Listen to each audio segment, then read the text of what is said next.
will be admitted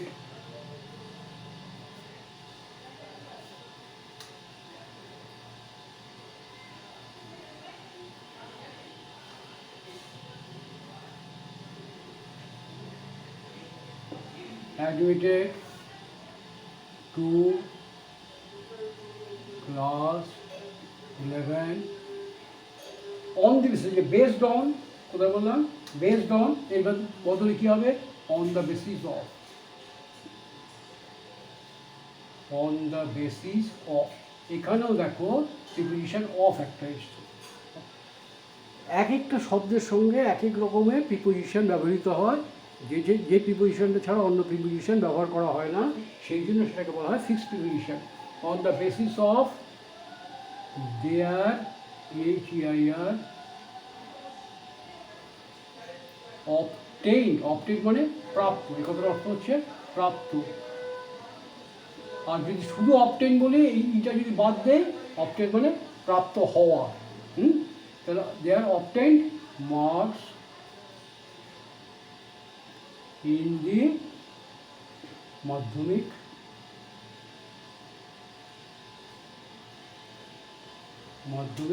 exam. বোঝা গেল? তাহলে একটা সেন্টেন্স আমরা 2-3 রকমভাবেও লিখতে পারি, এগুলো শিখে নিতে হবে।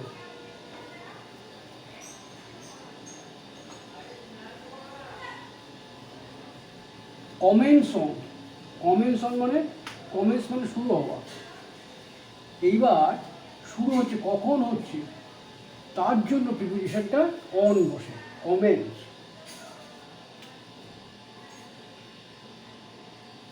CO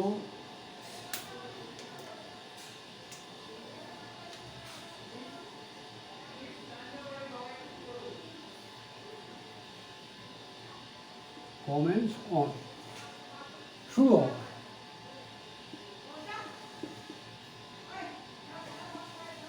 দেখো এগুলো একটু খেয়াল করে দেখো, আসলে কমেন্টস মানে শুরু হওয়া, কমেন্টস অন শুরু হওয়া বলছি কেন, কারণ কমেন্টসের পরে প্রিপোজিশন অন বসে।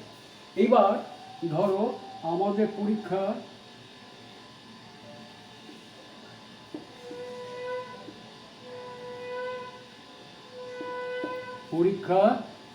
কি বলবো, 2রা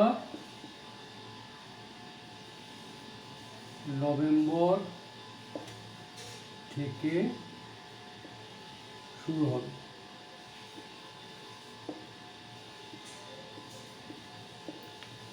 দেখো কোনো কিছু যদি নির্ধারিত থেকে থাকে, যেটা আগে থেকে তোমার ফিক্সড করা আছে, সেরকম ক্ষেত্রে প্রেজেন্ট ইনডেফিনাইট বা প্রেজেন্ট কন্টিনিউয়াস টেন্স ব্যবহার করে থাকি আমরা।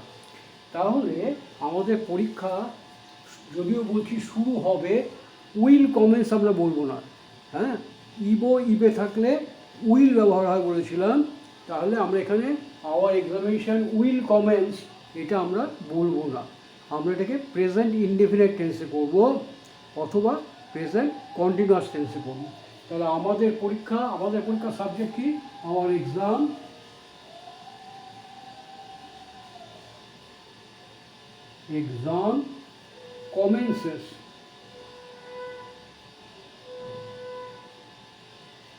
commences on 2nd November. ঠিক আছে, আমাদের পরীক্ষা 2রা নভেম্বর হবে। কিন্তু এটা আরো অ্যাকুরেট, মানে আরো সঠিক হচ্ছে, আওয়ার এক্সাম প্রেজেন্ট কন্টিনিউয়াস করাটা হচ্ছে একদম পাক্কা। Our exam is commencing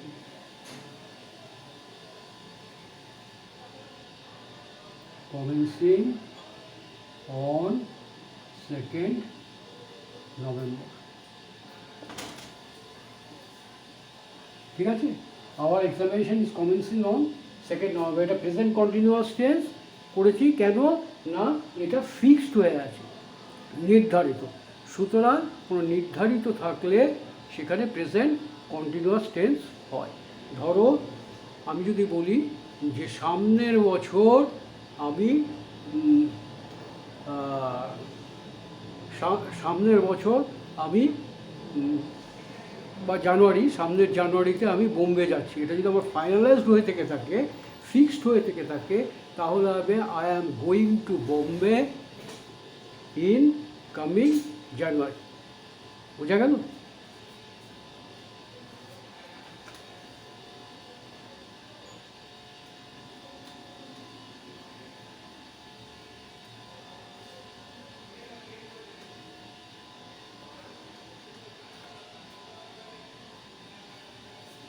comment on,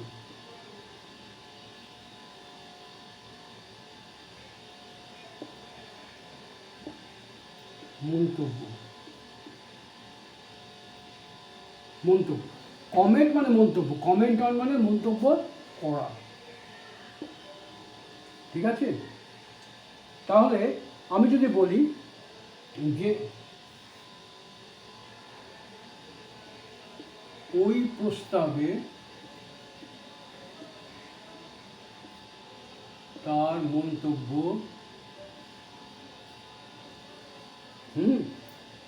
সন্তোষজনক ছিল।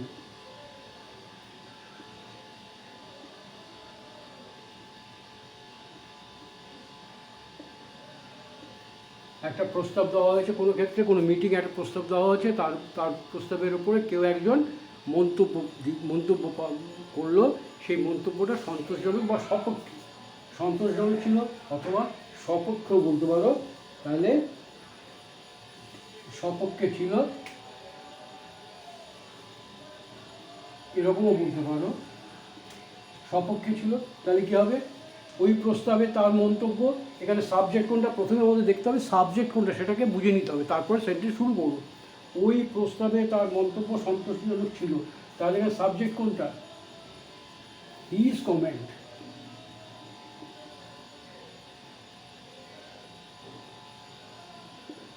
কোথায়?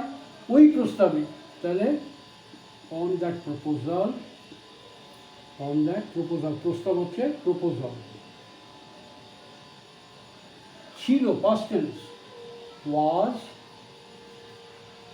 সন্তোষজনক ছিল, তাহলে ফেভারেবল, FAVOURABLE।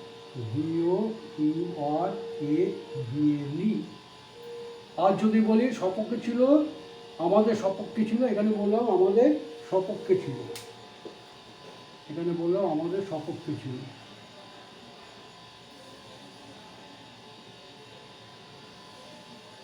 এই কথাটা যদি বলি আমাদের সপক্ষে ছিল, তাহলে কি লিখবো?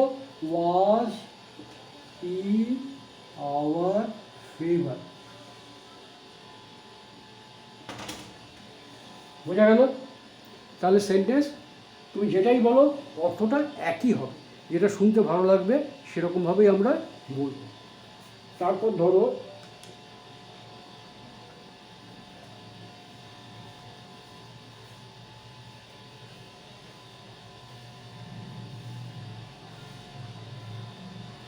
ডিপেন্ড অন,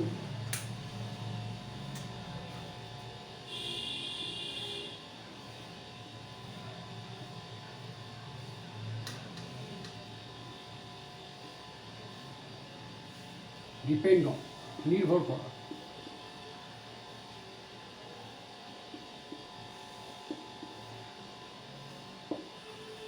সফলতা নির্ভর করে কঠোর পরিশ্রমের উপর।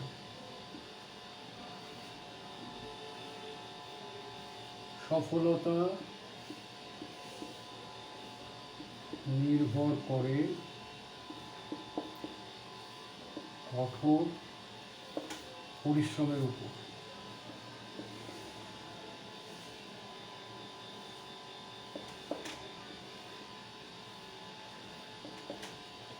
ঠিক আছে? সফলতা নির্ভর করে কঠোর পরিশ্রমের উপর। সাবজেক্ট কোনটা? সফলতা। ভার্ব কোনটা? নির্ভর করে কার উপরে? কঠোর পরিশ্রমের উপর। তাহলে প্রথমে বলতে যাবে সফলতা, তাহলে কি হবে? সাকসেস।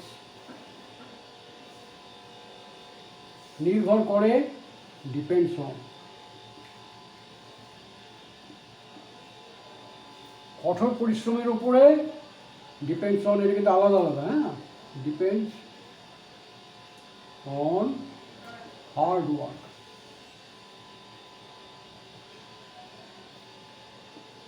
এইবার দেখো, সফলতা নির্ভর করে কঠোর পরিশ্রমের উপর। এটা যদি এরকম হতো, সফলতা নির্ভর করে কারুর কঠোর পরিশ্রম, অথবা কারো সফলতা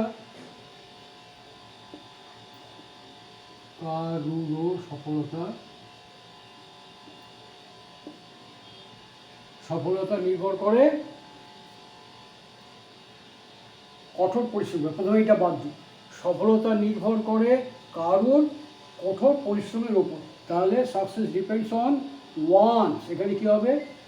ওয়ান্স, তার মানে একজনের কঠোর পরিশ্রমের উপর নির্ভর করে।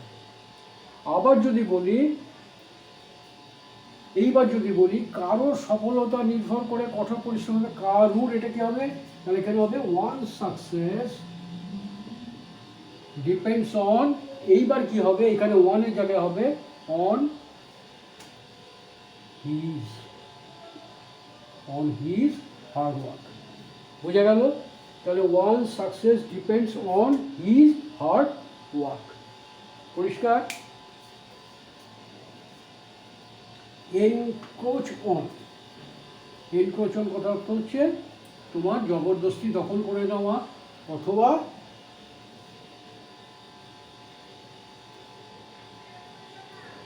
বিনা অনুমতিতে কোনো জায়গায় প্রবেশ করা। Encroach on.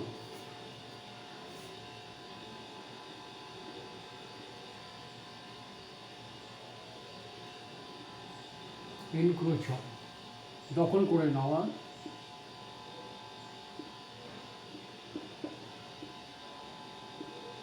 অথবা বিনা অনুমতিতে প্রবেশ করা, অনধিকার প্রবেশ। কি হবে? অনধিকার প্রবেশ।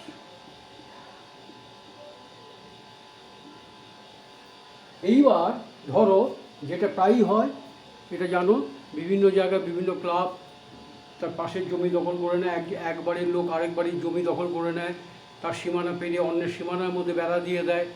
এগুলো হচ্ছে এনক্রোচমেন্ট নাউন। আর দখল করে নেওয়া সেটা হচ্ছে এনক্রোচ। তাহলে ক্লাব আমার জমির কিছুটা দখল করে নিয়েছে।